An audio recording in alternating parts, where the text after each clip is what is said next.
Hey, everybody. Welcome in this afternoon. I am so glad you guys are here with me today. I have a great show for y'all. This is my new daytime show. I'm calling it a glitch in the matrix because we are the glitch in the matrix here. Okay. Today, we're going to be talking about missing persons cases from all over the United States. I have a wonderful guest here with me today. I have Nick Valente here, and I'm going to bring him up in just a minute. But first, I want to send out lots of prayers and love to all my friends and family down in Florida today. I know they're getting hit with a pretty big hurricane down there today. And I want you guys to know I'm thinking about you. And we're all here sending our prayers, saying an extra prayer for you guys today. So y'all hunker down, okay? And let us know you're okay after the storm passes, okay? All right. Well, okay, so if you guys would like to support my work here and what I do, please go visit my shop today. It's War Woman Goods. It's on Etsy and it's on the ticker down there. I have a special discount for all my watchers on the show, all my audience. Just type in Bigfoot at the very end when you're about to check out. That's the promo code. You'll get a discount, and that's good through this weekend, through Sunday. Okay, I know it's silly, but it's Bigfoot. Okay, that's the promo code. So yeah, y'all please do that. I sell beautiful vintage Native American jewelry and all sorts of old vintage awesome things. So y'all check it out. Okay. Also, I'm doing personal private tarot and oracle card readings, and those have been a hit, man. I'm really loving those, and you guys can get those by going to my website, thecryptidhuntress.com, clicking that shop link, and getting yours there. Just sign up. It's a lot of fun. And thank you to everybody who's gotten one of those so far. You guys make my day every day. Okay. But okay. So, and subscribe to my YouTube channel, y'all. Okay. It would be great. I have Nick Valente here with me today. Nick is the director of the Region 3 North American Dogman Project and director of the International Dogman Project. Okay. He's been a Fortean researcher and a cryptid field investigator for some time. And he's also got a very extensive background in military and law enforcement. So who better to talk about missing persons cases here in the United States than Mr. Nick Valente? So I'm going to bring Nick up. We're going to have a very interesting conversation today. Hi, Nick. Hey, how are you doing, Jessica? Hey, I'm doing excellent. Thank you so much for joining me today. We have a topic that needs to be discussed and put out in the public, and it concerns missing people. Yeah, it's a topic I'm very passionate about, especially when we get into them, the 5 different ways people do go missing, the 5th way. Extremely passionate about that, and I wish the government would really come on board and do something more about it than they are doing now. But we'll leave that for the discussion. Yeah. Well, there's a lot of ways that people go missing. And I'm always concerned when I'm out doing Bigfoot and paranormal field research out in the woods and in the mountains.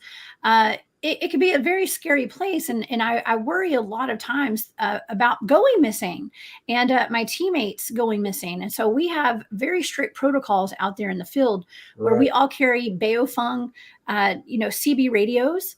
And we have someone that sits back at base camp, and they always, make sure they know where each of us is at all times when we're out in the field, especially at night or in the day, because there's so many threats out there, not only the wild animals, we've got a lot of homeless people living out in the woods now where we go out, which is, it's kind of sad, but it's also, just people wanting to live off grid. We have serial killers, okay, hiding in the woods sometimes. Oh, yeah. So yeah, so that's a threat, and it's something that we worry about. We also have portals, something else is kind of supernatural, but it's not all supernatural, right, Nick? No, it's not all supernatural. It's basically there's 5 ways that people do go missing. And just to back up a second, when I go out with my team, we also carry the military Bofang radios. It's military grade. But we all carry these tiny little GPS units that they have a little orange button on, and if you're lost, it'll send out an SOS no matter where you are, because it goes via the satellites.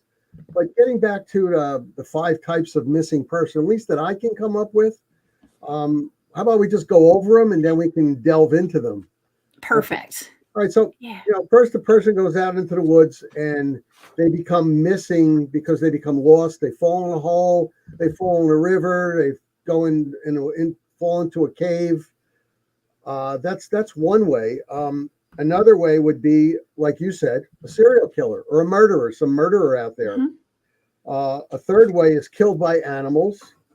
A fourth way, which I don't think many people really get into these days, but I think you and I have been preaching this on the YouTube channels and on the podcast and everything for a while. Cryptids or alien abduction or portal. And a fifth way is like the one I had said when we first started. I didn't mention it, but I wanted to hold it till now. Human trafficking. It's just such an abhorrent type of way to go, and I'm just so against it. I'm working on some organizations to try to push the government to try to, really get into it more than they are right now, because this is getting beyond ridiculous. It's totally absurd. It is, Nick. I actually used to work for the state of Georgia. I worked in government for a while, and I was the head of a women's an agency for women, and I represented the women of Georgia for almost 20 years. And I was actually a part of the human trafficking task force, Street Grace. I was my agency worked with those those sects, I guess you can call it. To try to just put the word out about the human trafficking. Atlanta is a hotspot, a hub of sex trafficking and human trafficking. And it's actually a huge problem. And this was years ago. Okay. Cause I actually, I haven't been at that job for almost 8 years. Okay. And this was back then, the late, like 2010, 2011, something like that. It was really picking up. And so I do have some experience with this and with the human trafficking and knowing the dangers of it and how rampant it is, especially in big cities. But it's not always big cities. Human trafficking happens all over the entire country. Yeah. You have any? I think you had a map on that of. I do. For the missing persons, right? Not so much the human trafficking. Oh no, we have human trafficking actually. This is the. Okay, here we go. Yeah. Now, while you're showing that, while the audience is taking a look at that, the hot spots, the red spots are the big ones. And just to mention to the audience, there is a law firm in Houston, Texas, that publishes data every 6 months on human trafficking in the USA. Now, right now, San Diego, California has taken over as the #1 spot for human trafficking because, as you can see, it's right near the ocean. It's also near Mexico, so straight down. It's followed by New York, Texas, Florida, and then Idaho. And you might say, why Idaho? Well, Idaho goes straight up into Canada. You hang a left when you're in Canada. You go out to the West Coast. From the West Coast, they can put people on a ship or a plane and take them over to the Arabic countries and over to that section of the world. So wow. Actually, we're starting a little from the bottom of my list here, but human trafficking, that's a horrible thing. I mean, what these people must go through. I mean, they drug them half the time, they beat them, they forced them into servitude, and I don't even want to go into some of the horrible things that they go through. It's just it's just terrible. Heartbreaking. It's heartbreaking. Well, every day in the United States, about 3,000 people are reported missing. Okay, that's a lot of people. That's about it averages about 7. Let's see. Yeah, they say that there's about 85% of missing persons cases are resolved within a year. Like the people are found either alive or dead, but there remain just a shocking number of people that disappear without a trace. I mean, that's tens of thousands of people. Where do they go? What happens to them? This is we need to look into every angle. There's a lot of children that go missing, and it's not just adults that just don't want to be found. That's also another line item on our list. It's just people disappear because they want to change their identity and don't want to be found. They just want to go missing on their own, and they want to be left alone. So that is a percentage out there. However, the other percentage of human trafficking for illegal, means is also out there. I think that's tops the list. And the bottom of the list is the people that want to go missing.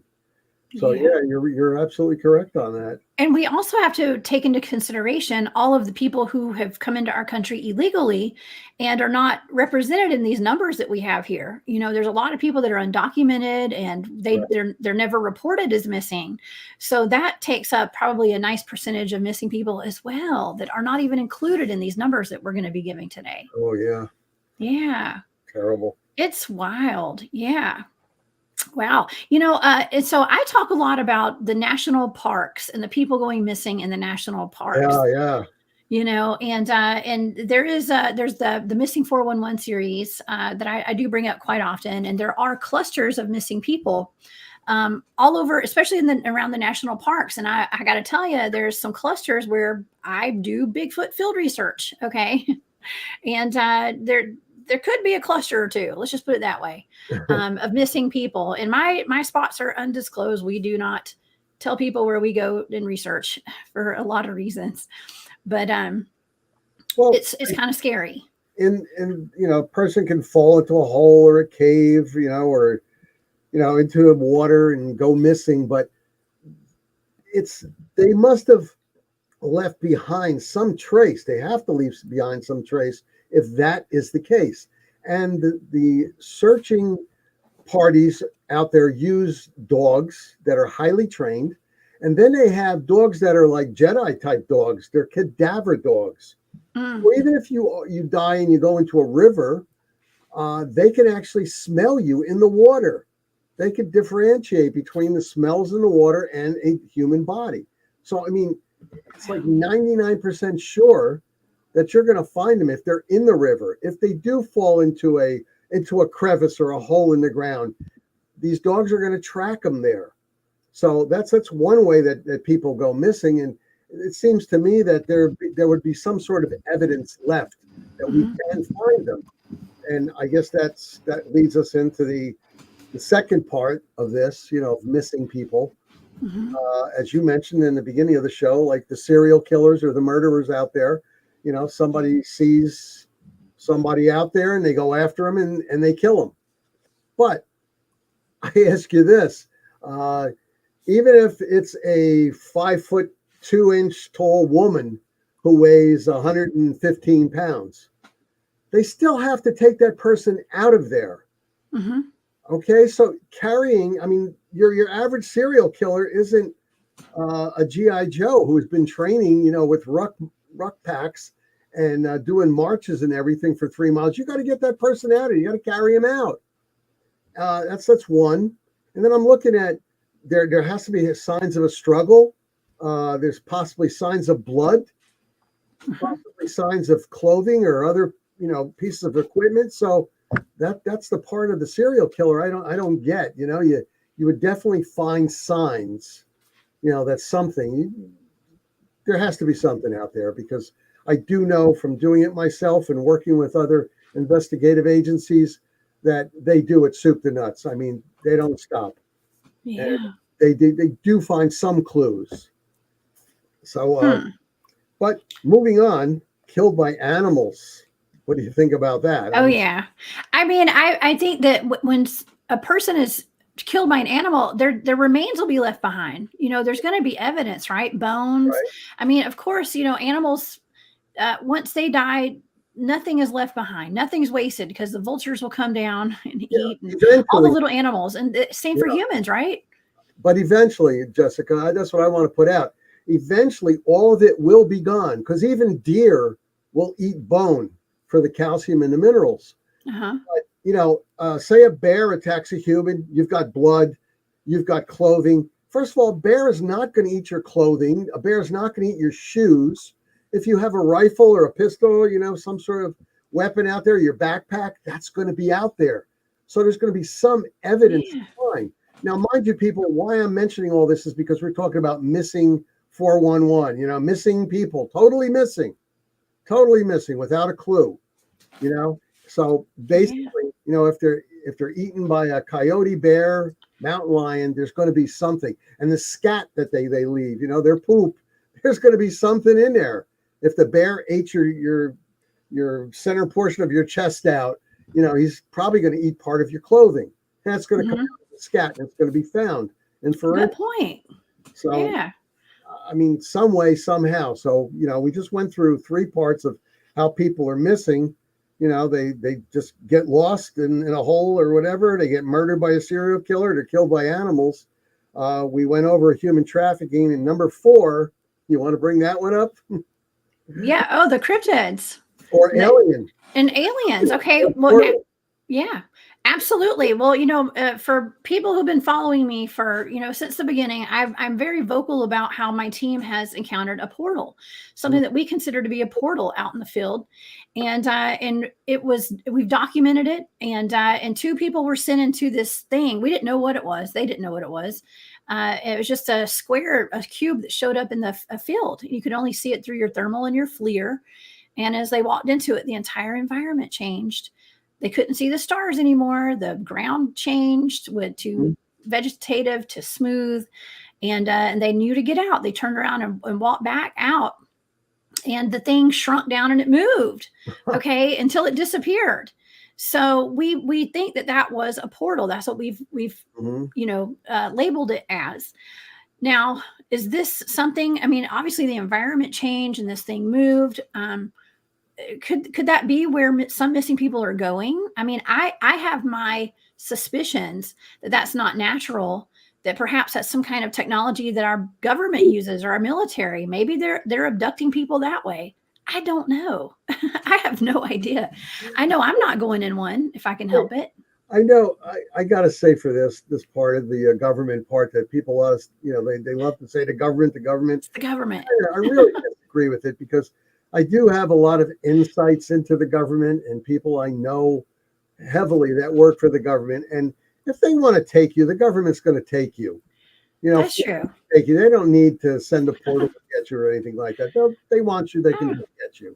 I mean, that's how it is. But that's really not what they do here. This is not the USSR, Russia, back in the 70s and 80s. But as far as that portal goes, I mean, my team and I, when we're out there, we all carry those little GPS units, in case we get lost. And I sure as heck wouldn't want to have to go through a portal and be on the other side, because we don't know what's over there. And I don't know if these GPS units would actually help anybody locate me. Yeah. Well, I mean, that's like I was standing on Earth. Yeah. Well, do you think that your GPS would actually follow you, or where people could find you once you're up in a portal? I don't know. You know what? My God's honest truth, I kind of doubt it, because GPS goes according to satellites that are in the sky in our dimension. Here, Jessica, let's talk about dimensions now. Yeah, let's do it. The portal is the way to another dimension. All right. We are in our dimension, and there are other dimensions. Scientists have proven that there are other dimensions out there. I think like 11 other dimensions.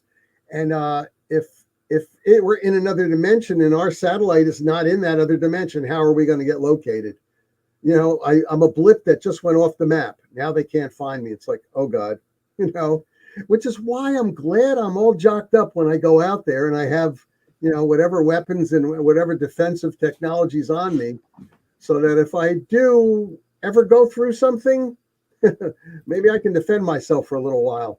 Yeah. How important is it to take things to protect yourself with out there? Knives, weapons, guns, tasers, whatever you got. I kind of think it's very important. I mean, I don't go out there to hunt. I personally do not hunt animals. I use that for defensive means.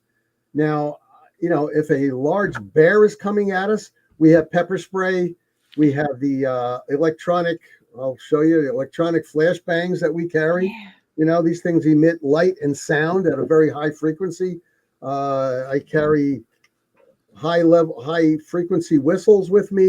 The pepper spray, like I said, I also carry black salt, white salt, holy water, just in case there is some sort of paranormal aspect to the creature that is attacking us. But it's important because, you have a right to go in the woods. You also have a right to come home. I mean, you have a right to go to the local store and come home also, to buy some bread and milk and stuff. So why can't you go take a walk in the forest? And even if you're out there investigating, you have a right for self-defense. You do. You never know what's going to attack you. I mean, you might be out there looking for Bigfoot, but Dogman finds you. I mean, we're talking about a cryptid now. That finds you out there. Now you have to find some way to defend yourself. Or you're out there looking for cryptids and a large brown bear finds you. I mean, yeah. I tell people all the time, please go to the zoo and see what regular animals look like, so you can differentiate between an animal and a cryptid, and also see what a real brown bear looks like. I know I'm repeating myself from other programs, but a brown bear has a paw that's about that wide. I mean, if you've ever seen a grizzly bear's paw, it is big. And these things are huge. Not to mention mountain lions, and a coyote might look like it's a little dog, but they're vicious and they will attack humans. They attack in packs too. So one scout will come and lure you out, and then they'll jump on you. Exactly. Yeah. So I bring things out there that will attack and defend, for my own defense, it will attack the animal or cryptid at their senses, their eyes, their ears, their mouth, their breathing. You also have one of these things here, which you told me, right, is a laser. I'll shoot it on the back. It shoots out a lot of laser lights. That's to shoot at the eyes. There's the same thing with my electronic flashbangs. The ears and the eyes were affecting. The bear spray, it's affecting their eyes, their breathing. It burns the skin. It burns the nasal cavity, the throat. So, I mean, it's common and easy to carry if you're out there to defend yourself, with bear spray. I would tell people, I mean, I know, people go, oh, what's the first thing I should bring out there when I go in a forest? I tell them bear spray. And, oh, no water, no food. Yeah, that's the obvious thing that you would have in your backpack. Yeah. You do want water. You do want food. You do want matches with you, or a Bic lighter. Bic lighter is the best thing you can have. It's the cheapest thing to start fire because you need to keep warm. And, of course, a survival knife. But all that goes in your backpack. That's a normal thing. I'm talking about something you don't think about. Please, people, buy yourself some bear spray. Learn how to use it. Learn how to. There is a safety on it that you got to pop off. And buy the bear spray that shoots in a conical spray. This way, and you have 7 shots. So this way you have a chance of at least, survival. And if it is a serial killer or a bad person, it's somebody you don't know coming at you, you could squirt them with that too and run, get out of there. So I mean, safety is number one. I'm sorry. Safety is number one out there. It is. The first thing I think of is a weapon. Actually, when I'm out there, everybody on my team, we are heavily protected. Let's just put it that way. You can never be too safe, in my opinion. And so, yeah, I mean, I have to worry about going to the post office now. Okay, so no, you terrorized me with that one. I know that was a scary incident, and I know I talked about that last week because it happened the night before my first show here, my daytime show. And I think it took me about a good 24 hours for that to sink in as to how dangerous that actually was. I went into the post office, and I went in the front door, and a man came in the back door, and there were 2 men behind him. And he pretended like he was putting something in a mailbox, but he didn't have a key in his hand. And they kind of had boxed me in, is what they did. And my instincts knew I didn't have anything on me to protect myself at all. I had my keys, and that was it. And I ran, and he chased me, and I made it to the car. Yeah, it was scary, and I had to file a police report. Okay. Folks, I give Jessica a lot of credit. She's a tough woman, because a lot of women would be, in their house right now, and they'd have the doors locked, and they wouldn't be going out anymore. She's just going on like nothing even happened. Well, I've been in a lot of really strange, predicaments in my life, and I don't panic. I just act. I act, and I did what I had to do to get away, and I didn't want to fight. It was a big dude. I think he might have been mentally disabled, maybe, but I don't know for sure.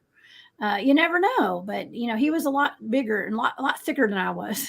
Okay, Well, it's a but credit. It's a credit to you that you did react the right way, mhm. the proper way. You didn't freeze. A lot of people would be going, "Oh my God, they're going to attack me." No, you reacted Right. immediately. You didn't have a second, to hesitate. You just went and you reacted. You got You out of just there, go. which was You that. just go.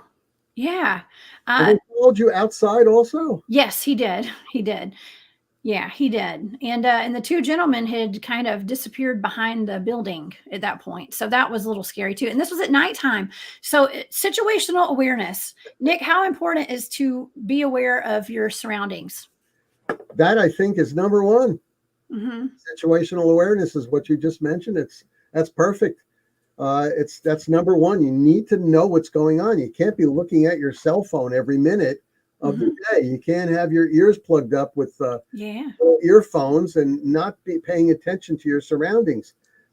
Uh, People just don't understand that uh, anything can happen anywhere. I don't care how crime free your town is, it can always happen.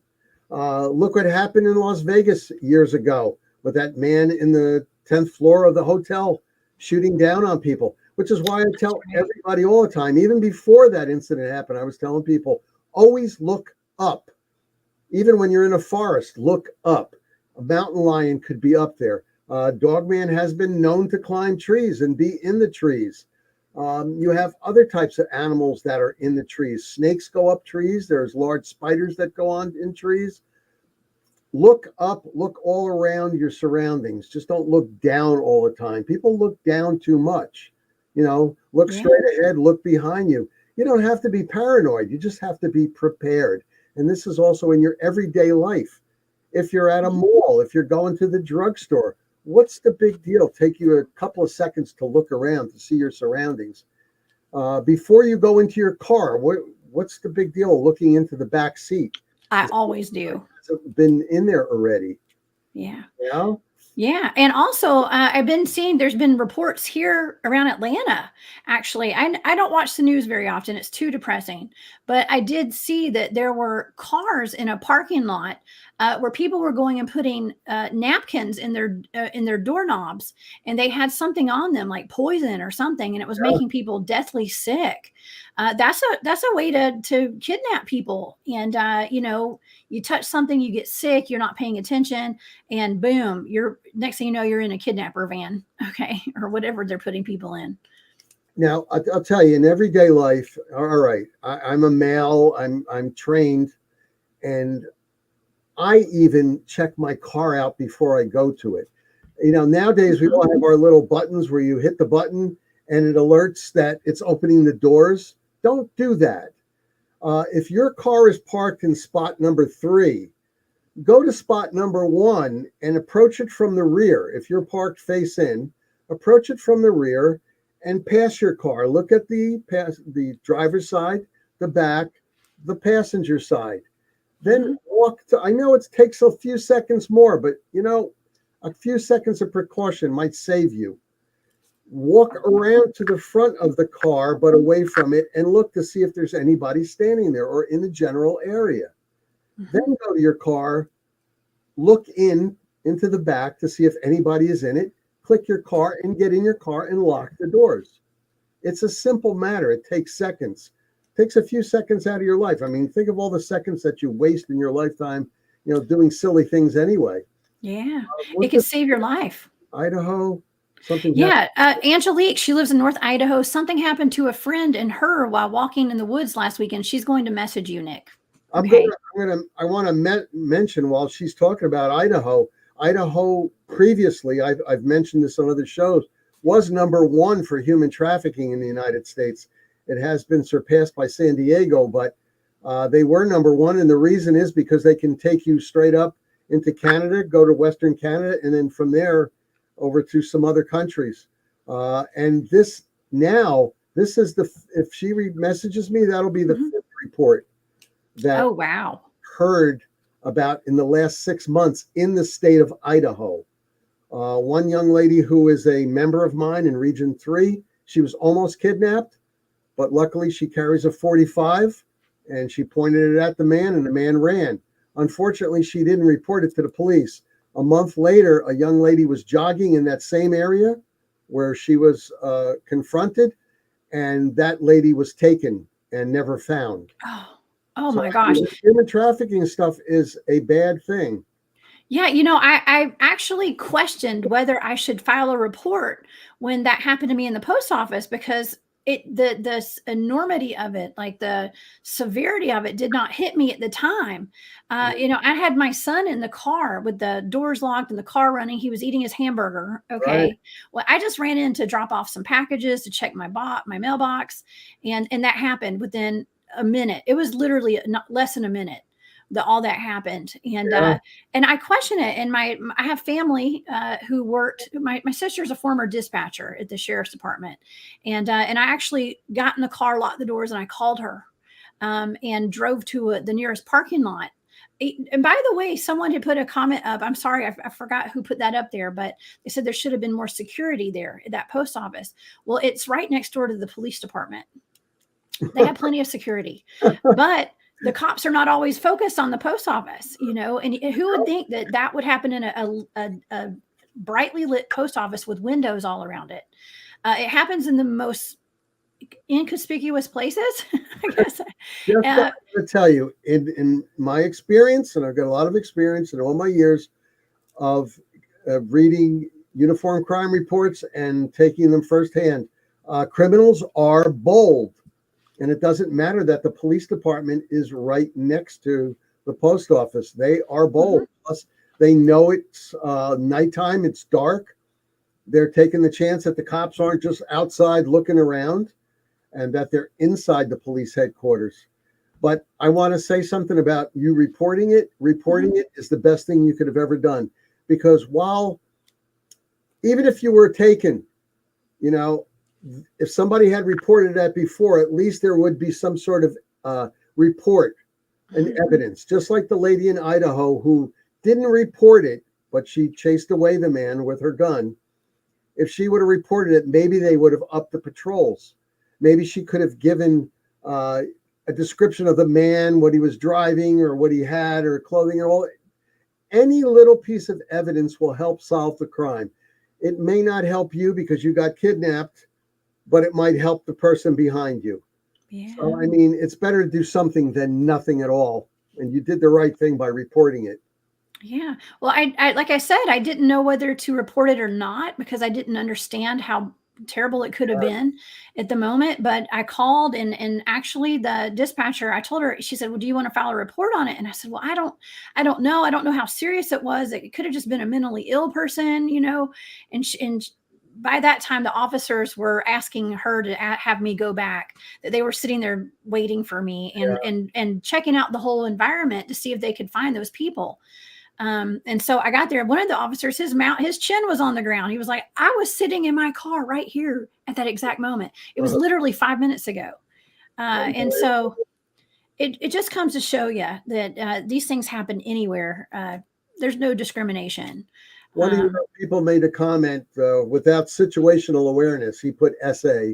That's Daryl. He's one of my team members, actually. Daryl's good. Yeah. He picked up on that. Without situational awareness, weapons are useless. That's true, because you could get hit from behind and never have a chance to bring your weapon into play. So yeah, be aware of your environment. Don't be in la la land. You got plenty of time to think once you're in the safety of your home, and once your home is locked up and you've got settled down there. But still, even in your house, you have to have situational awareness. Oh man. You're telling me I have a shower gun. Okay. Yeah. I mean, and especially for single women too, if you're home and the kids are gone to school and you're there by yourself, it's not a good idea to have your earbuds in your ears and listening to music and not paying attention to windows opening or doors rattling or, and I think it's a great idea to have a dog. I'm just going to tell everybody. A yappy dog, some sort of a yappy dog, or a German Shepherd, like I have. A big Rottweiler or something like that, and pit bulls. I don't know. Yeah, dog man. Yeah. Pit bulls get a bad rep. I mean, if you bring them up, from 6, 7 weeks old, they're going to protect you and the family. They're not going to Yeah. be out there biting people. And you train that dog.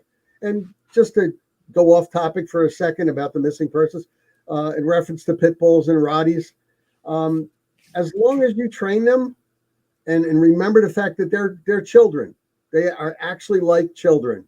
Doesn't mean you have to baby them, but they're dependent upon you to eat, drink, go outside, to go to the bathroom, and they're like little kids. You got to train them. Don't be mean to them. They're not pooping or peeing on your rug on purpose. It's because you didn't train them. That's Yeah. all. Train the dog, be with the dog, be nice to them because they're living beings. You treat them well, and believe me, they will treat you well. They look at you as their human, so you're right. I think they like the discipline. So dogs are a lot of times they're waiting to be told what to do. They want you to guide them, Exactly. They're not like cats. just like children. Yeah, Cats don't give a crap. They don't care. They knock your drink over right in front of you and stare at you. They'll look at you and go whack, Yeah. And, They do. Well, Nick, my friend Tanya, this is her, the existential empath. She said that was her with Angelique. So I know Tanya lives in Idaho. They must be friends. So, and Tanya is a good friend of mine. So that's really scary, Tanya. You didn't tell me about that. We're gonna have to talk about that. Tanya, if you could hear me, please get in touch with me about that, because I had sent 2 of my team members up there. I couldn't go there at the time, but when it was reported to me, like I said, one of my members reported it, and she had defended herself, and then she told me what happened to that girl. I sent 2 of my members up there, and they're pretty good trackers, and we think she was human trafficked because they lost the trail, and these guys are former tier 1 people, and they could not find her trail. They must have put this young lady into a car and taken her off someplace, and that was the end of it. Oh, that's terrible. That is just terrible. And when I was doing a little research for getting ready for the show, I found that the National Park Service actually has a website in regards to missing people now. Yeah.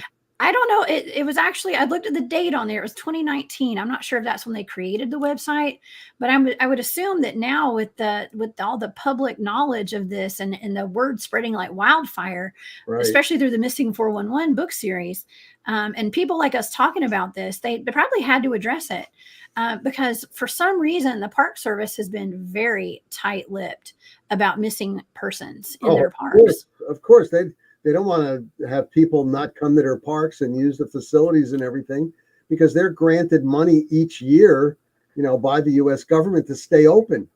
And the less they get, the less people they have to work the parks. Mm-hmm. I believe they started that. I believe it's in 2011. They started that missing person thing that I can recall. But they really didn't pay a lot of attention to it until maybe the last 5 or 6 years, because the uptick has really, been on an upswing of people going missing, and it's come to the public's attention. Mm-hmm. It has. I mean, and it's really difficult getting actual numbers out of the government and the Park Service as to how many people actually are missing. I don't know. I have a whole bunch of graphs here. Let's see. Don't you have a statistic on that? What is it, like 3,000 people? I do. Let's see. Well, this is missing persons period. Okay. This is missing persons across the U.S. Okay. And this is by 100,000 people. It's like per cases per 100,000 people in each state. Now, Georgia, and you're up in New Jersey. So you're up in that's part of the country. You guys actually have a few more tens of thousands missing people than we do down here. I'm surprised it's not more here, but the darker the state, the more missing persons there are there. So there's a lot in Florida, and we've got, I'm surprised there's not more in Texas actually too, but considering that's right there on the border. Well, this is 2021. It has. And like I said, that law firm in Houston, Texas, that puts it out, does it every 6 months. So maybe 2 more have come out since then, because Texas is up there. I think they're number 3 now. Wow. But I want to also remind people that this map here is of just missing persons. It's not human trafficking. If we were to throw up a human trafficking map, it would This go is human trafficking. different. That's the human trafficking hotspots right there. But that I don't know the date for this. That's the problem. This could have been 5 years ago. Well, still, the human trafficking report that firm put out. Look on the West Coast there, San Diego. Mm-hmm. Look on the East Coast, New York, Florida. Those were, three of the hot ones that they mentioned out there. And Texas is also Texas and Louisiana too. Wow. Yeah, so that map is still fairly accurate. For what they're putting out there for the information.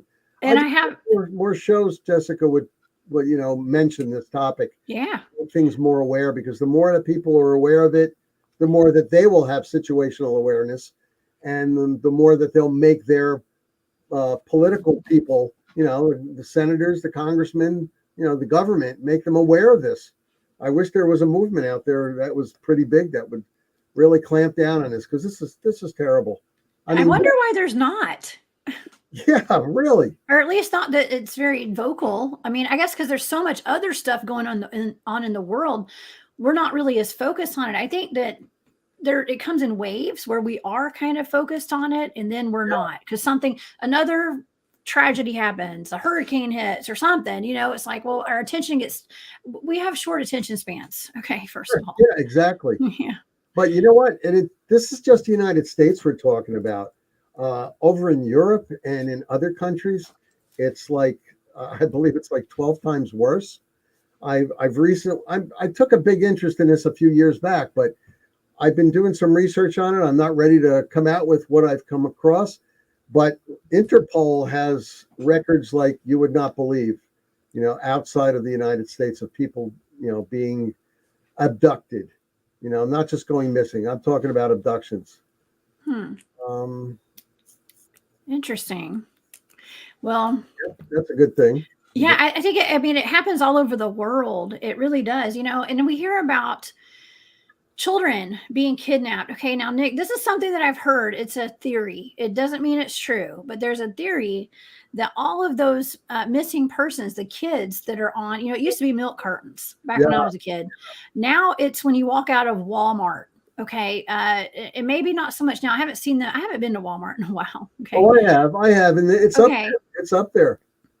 Okay. Well, I've heard a theory that's not just the missing children that are missing. That's actually like advertisements for these missing children for trafficking, is what I've heard. I'm not saying it's true. I'm just saying I've heard that as a theory. Yeah. So, yeah, it's really sad if that's true, but it's sad just to have that many missing children across. And, and I also hear the theory there's missing kids down in bunkers and, underground dumb facilities and things like that being experimented on. Yeah.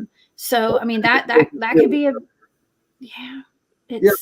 Duke said federal facilities likely have cameras. So I want you to promise me something, Jessica, that you're going to contact your local police department where you made your report and ask if they looked at the cameras, because you really need to. I wish they would pull you in and ask you to try to identify, the people, and you need to be able to see who they were, just in case they are in your everyday life or they're your neighbors.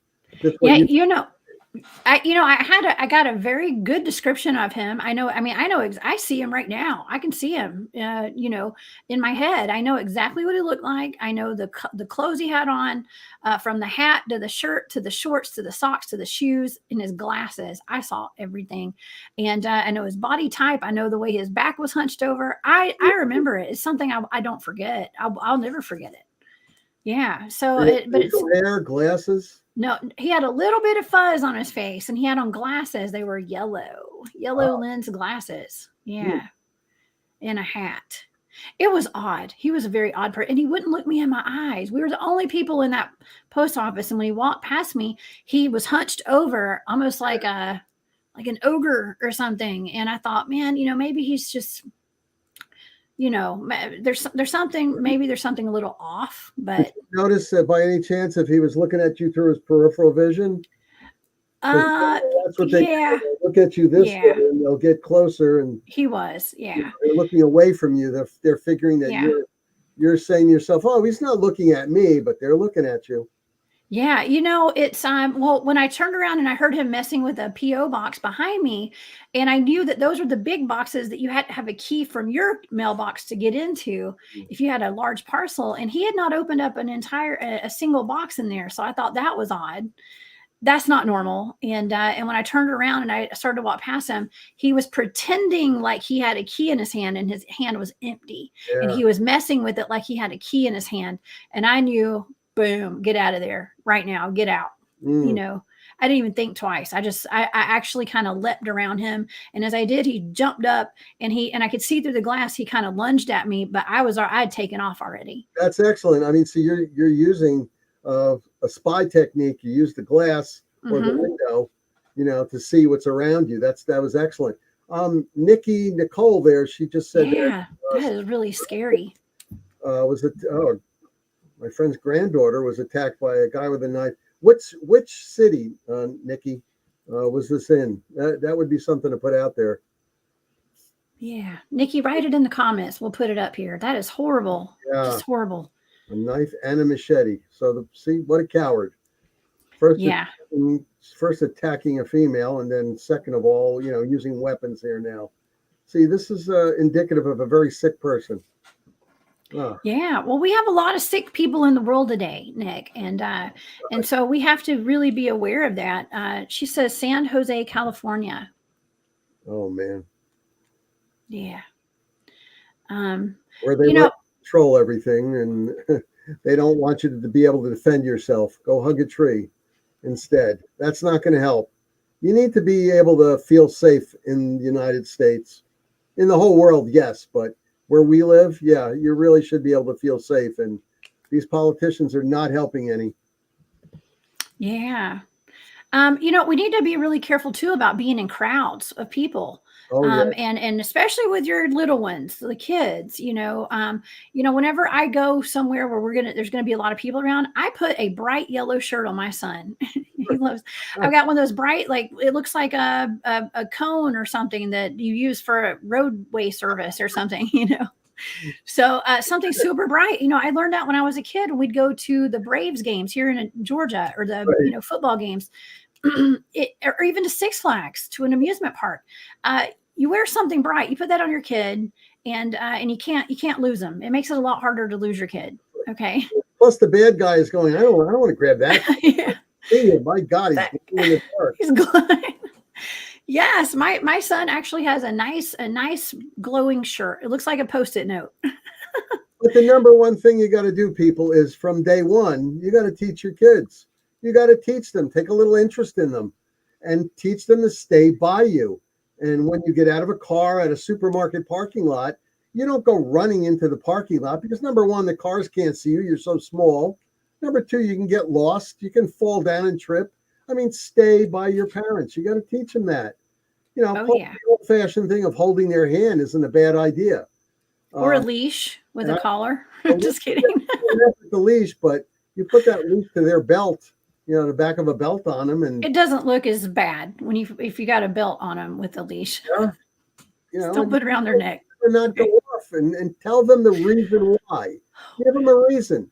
Yeah. Don't Yeah. just, I don't want you to do this. Well, tell them why you don't want them to do this. Give them something to think about, and they'll respect you for it. Because children, just like dogs, well, I don't want to equate the two, but children, just like dogs, want to be taught. They want to be told what to do, at least in the Yeah. beginning. And if they grow up as becoming good, little people, you won't have so much problems when they're teenagers. Then, at least hopefully, you won't. Yeah. I don't take my son at all to the national parks and things when, Oh, or to the woods when I take him to the national park. Sometimes we go hiking. Okay. And things like that. Trust me, we are well protected out there. And there's got to be somebody with us too. I don't go alone. mhm. Now, but when it comes down to when I'm out there doing actual research with cryptids, he is absolutely not allowed at this Mm. time because he's only 8. And I mean, it's dangerous for us adults being out there, but it's way more dangerous for kids. And he does have a tendency to not listen sometimes. And I don't want to be out there having to threaten him every 5 minutes. Okay.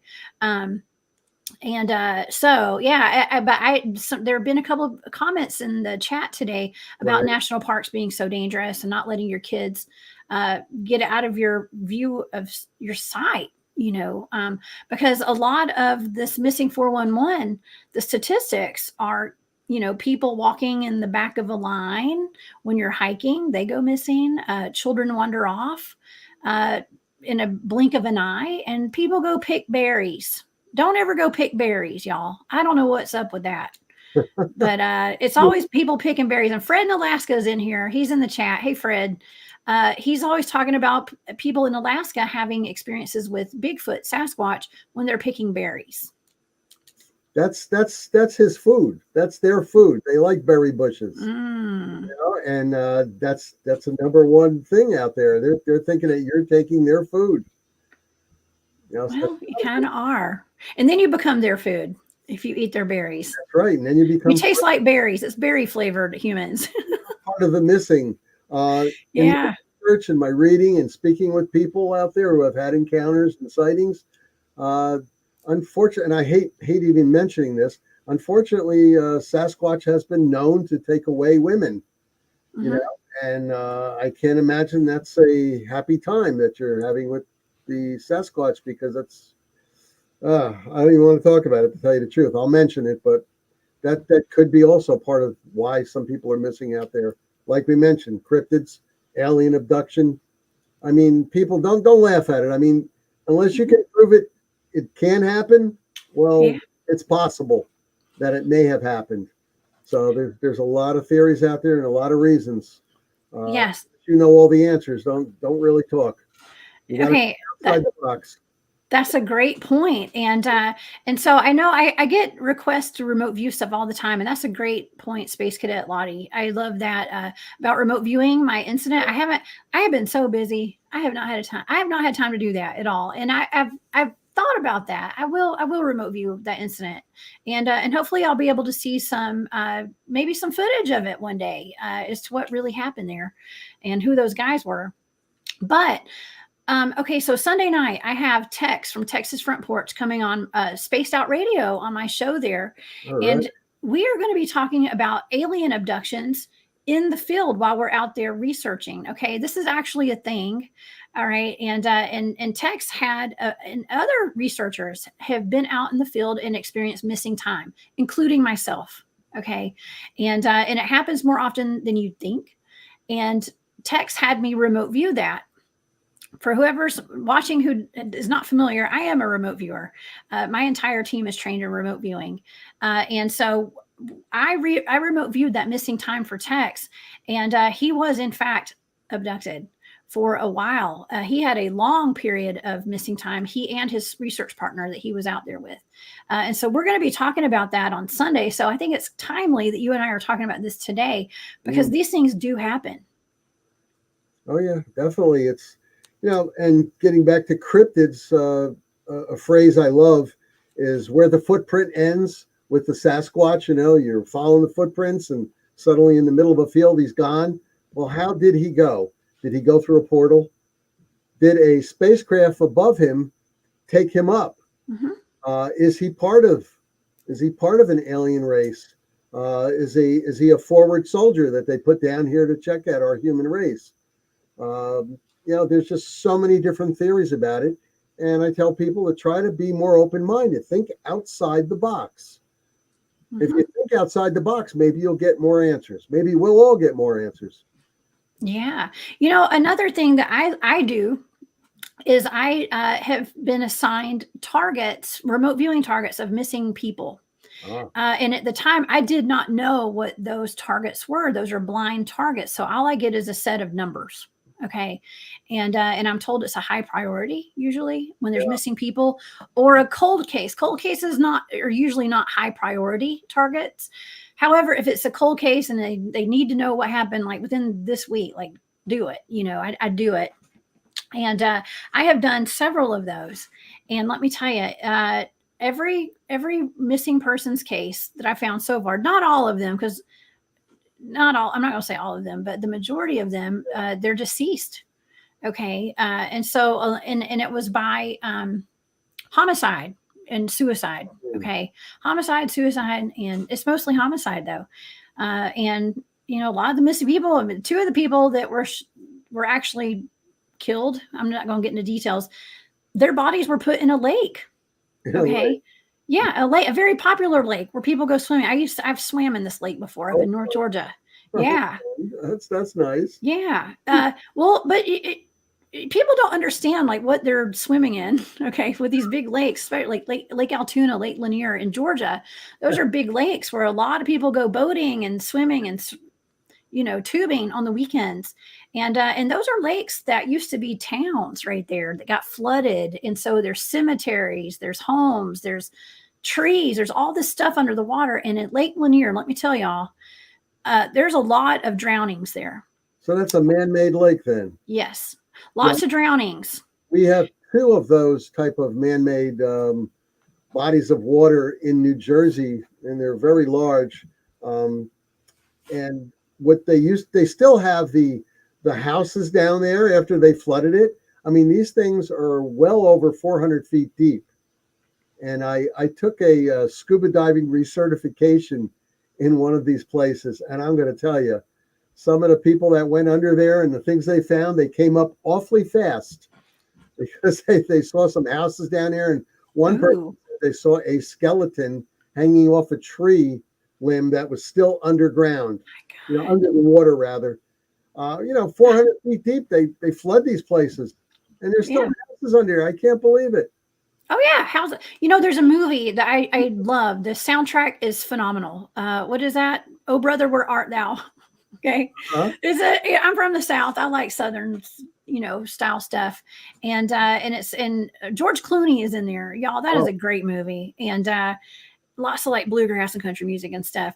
But they open the dam up and they flood their houses and their homes and everything in that movie. And it reminds me of that. It's actually quite sad. Okay. They did that specifically to make a lake, or mm-hmm. Yeah, I believe so. Yeah, they did it on purpose. Everybody had to be out of there, and the government bought their property, I believe, for cheap. Yeah. And they made a big lake out of it. A lake here or some body of water here or there, and they buy you out even if you don't want to go. Yeah, you don't have much of a choice. But yeah.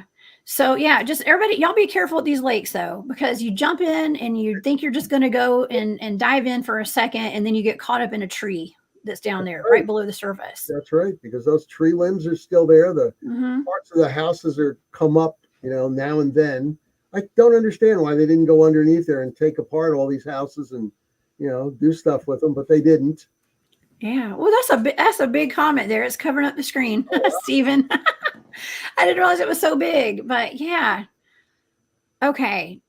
Yes, I'm gonna take that down because that's a big comment. But I'll try to talk about that. Thank you for that comment. You guys are awesome. The chat is just off the chain today. Thank you, Space Cadet Lottie, for bringing up my Patreon. If anybody is interested in my Patreon, and thank you for being a Patreon member, by the way, y'all go to Patreon, look up the Cryptid Huntress on there, and you can have full access to my remote viewing data for my Friday shows. And if you become a VIP Patreon, you get a gift every month. Okay, compliments of the Cryptid Huntress. So, but thank you guys so much. Jessica, what was the name of your what was it, Esty? Etsy is War Woman Goods. Yes, let's see. I have a banner for that. War Woman, and you can get a discount through Sunday if you type in promo code Bigfoot.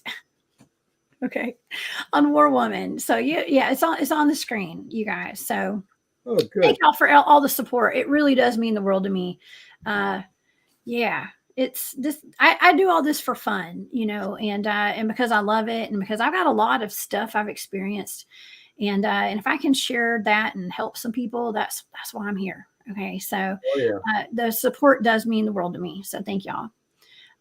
But yeah, so hey, getting back to the missing people. I mean, I was planning on doing about an hour show, but I think we may have a couple more things to talk about. So we'll keep it going for a little while. Okay. Until we run out of stuff to talk about today. Okay, Nick. But I do have statistics too of missing people for the past 20 years. Let's talk about this for a second. So this is the missing persons files in the United States. I believe it started in 1990, and then the very bottom of that is 2020. Okay, now it hit a peak back in 1996 with missing persons in the United States. Now I vaguely remember who the president was back then because that's the year I graduated from high school. All That's right, why I was laughing at that. That was yeah, funny. 96. I mean, that was almost a million people right there. That's a lot of people. So I believe Bill Clinton was in office. So I don't know if that has anything to do with anything. I'm just saying. That was when it hit its peak, though. And it seems to have dropped dramatically, but there's still so many. That was a rough year. So, but of course, we're also not including the people who are not documented in this country. We have a lot of undocumented people in our country right now. From what I understand, I don't have personal experience and knowledge of it, but it seems to be that way. Yeah, with our borders being open. People also, not just from south of the border, but from the Asian countries, from the Arabic countries. Those people are also here. So I mean, we have more undocumented people than you can possibly believe. Yeah.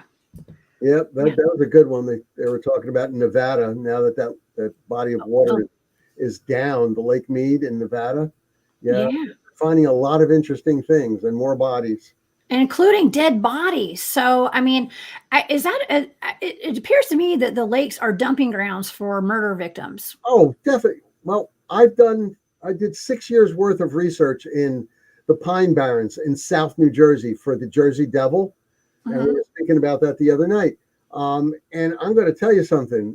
That was a big dumping grounds for the Mothers and Fathers Italian Association way back when, back in the 50s and 60s. Oh my gosh. And it was also a dumping grounds back in the 50s and 60s and early 70s for a lot of the chemical companies and paint companies. So let's not, discount any of that. That's, instead of putting somebody under concrete, while they're making a building, just load them up with powdered concrete down their body, down their mouth, and dump them in the water, and they're going to sink. Oh man! Oh, that's brutal. Yeah. Well, and also, in Brown Springs. Okay, I didn't know the first thing about Brown Springs until I met Tex from Texas Front Porch, and he that's his stomping grounds. And I know a lot of people that watch my shows do go to Brown Springs, and that's a very it's a pretty scary area. They have a lot of activity out there, paranormal stuff. Oh yeah. But he was telling me about a guy went there and had a pig farm on some of that property out there, and they used to go dump bodies, I believe, that had like some mob involvement, gang involvement, things like that. Because pigs will eat anything. Yeah. But it will eat you. Yeah. So, your bacon might be part of your neighbor down the road over there. Ew. I know it's gross, but hey, we're in the United States and we love our bacon. What can I say? A lot of us do love our bacon. It's very Americana over here. Yes, that's what I assumed you had for breakfast this morning. We were talking about that. Sorry. Yeah, the only thing safe is my weird coffee, So I know. I mean, it's great. We can kind of make light about these things, but it's really sad that there are so many people that go missing. And that's another route. They could be fed to pigs or something. I mean, but I will say, when I remote viewed these missing peoples and the cold cases, one of the guys was buried underneath a porch. Okay, his friend had killed him, probably by accident, but nonetheless. Other bodies were found in the lake, and the bodies actually were found eventually, and they did surface. And yes, my data was correct. Well, that's a good thing. At least it gave some people family closure on that. Yes, it's really hard to have to do that and remote view dead bodies and murders and things like that. That's when people ask me, like, why are you not finding all these missing children all over the world and missing people? I have tried to help find missing people plenty of times, and I still do to this day. However, it's so hard to do this. You can't do this all day, every day. It takes a complete toll on you. I do one case, and it takes me a week to get my energy back aligned. Oh, yeah. It's very hard, especially when all these people are usually brutally killed. That's what people don't understand about the remote viewing and other methods. It takes a lot of your personal energy if you're putting it out there, and you are going to be worn out for that.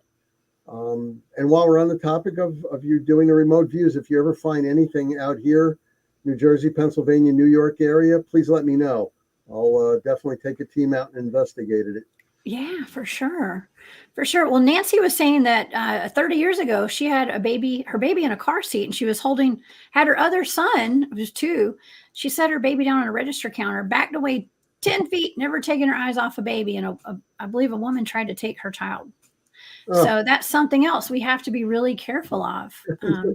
You don't put a baby down. No. Yeah. I'm sorry. Well, that was 30 years ago too, you know. So, I mean, 30 years ago, I was riding in the back seat of my mom's car with no seatbelt, you know, and standing between the seats. I'm sure.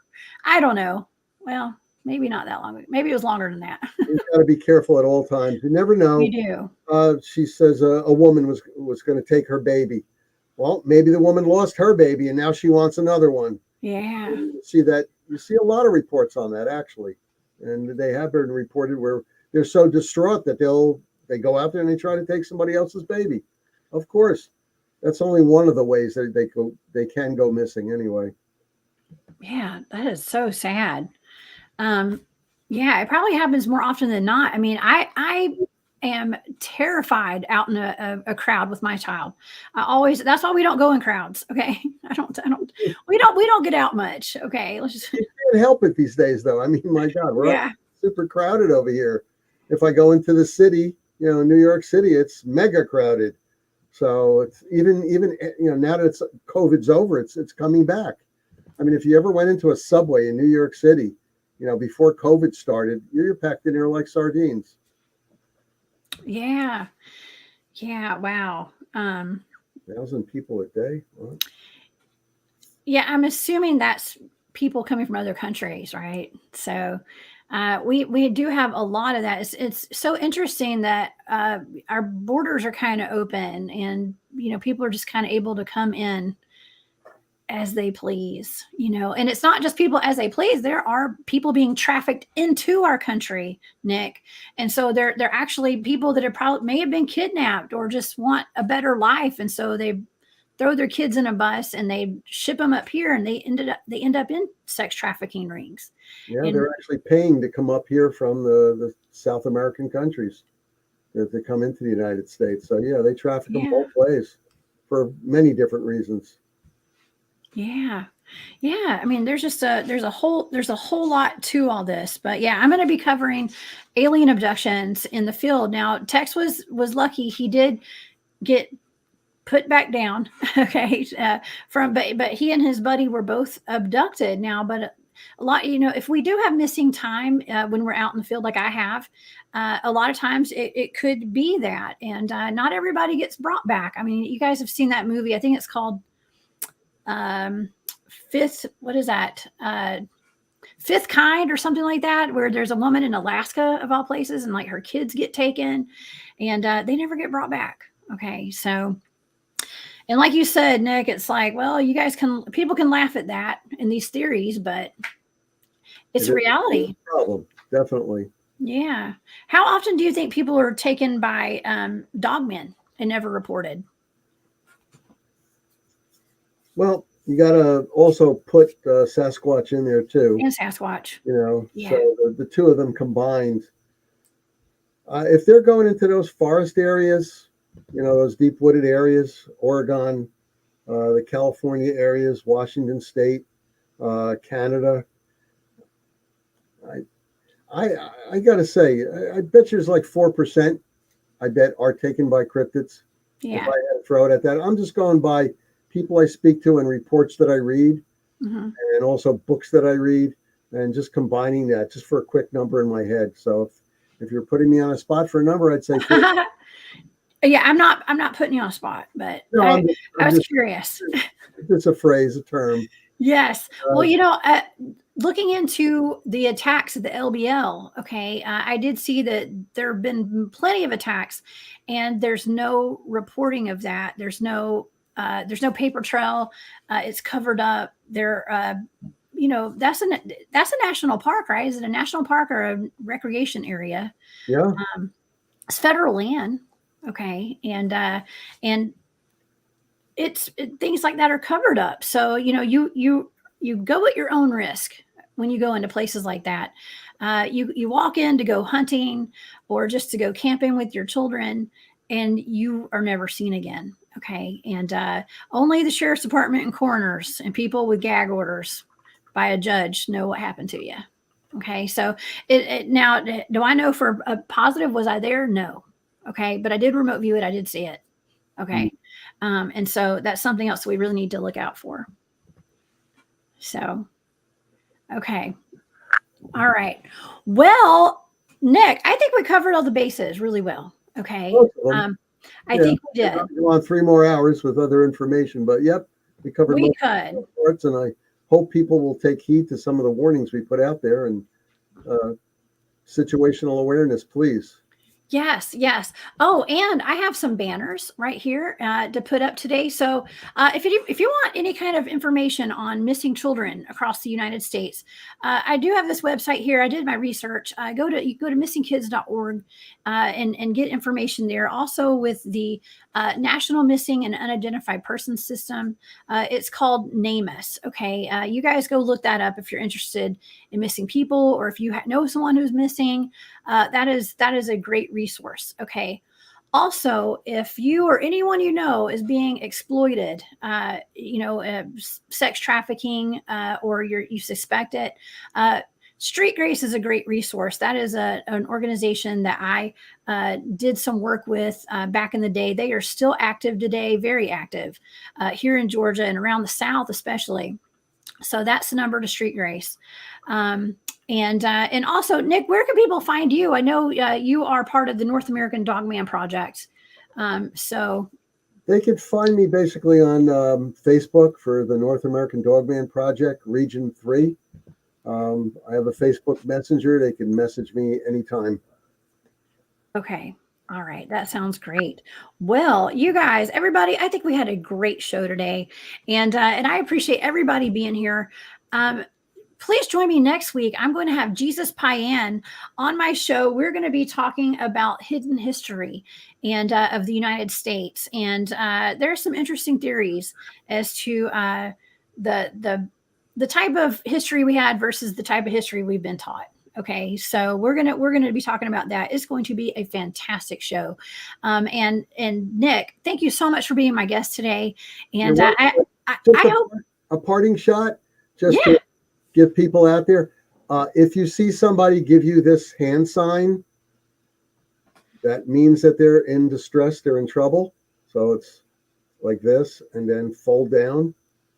That's an indication that there's something on it. You know how people might wave to you, and you don't know them, but if somebody does this with their thumb folded and like that, that means they're in trouble.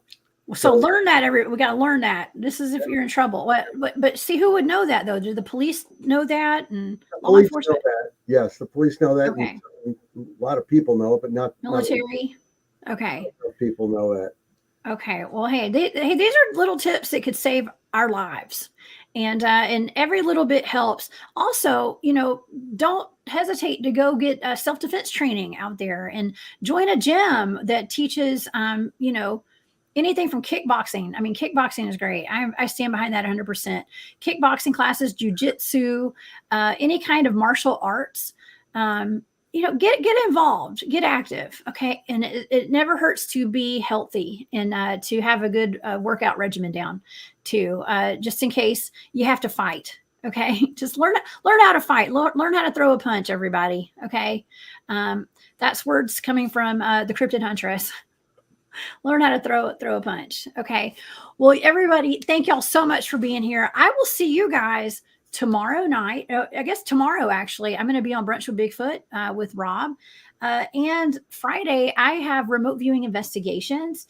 I have looked into organism 46B. I'm going to have Barry Littleton joining me Friday night on my YouTube channel, The Cryptid Huntress, with remote viewing investigations. And then I have Jim Helbert, my teammate is a master dowser. He's going to be on Spaced Out Radio with me Saturday night. We're going to talk about dowsing and remote viewing in the research field. And then Sunday night, I've got Tex coming on to talk about alien abductions in the field when we're out there doing Bigfoot stuff. Okay. So I will see you guys tomorrow, and you guys have a great day, and join me this weekend. Thank you, Nick, for being here. You are a wealth of knowledge, and I appreciate you. I'll see y'all tomorrow.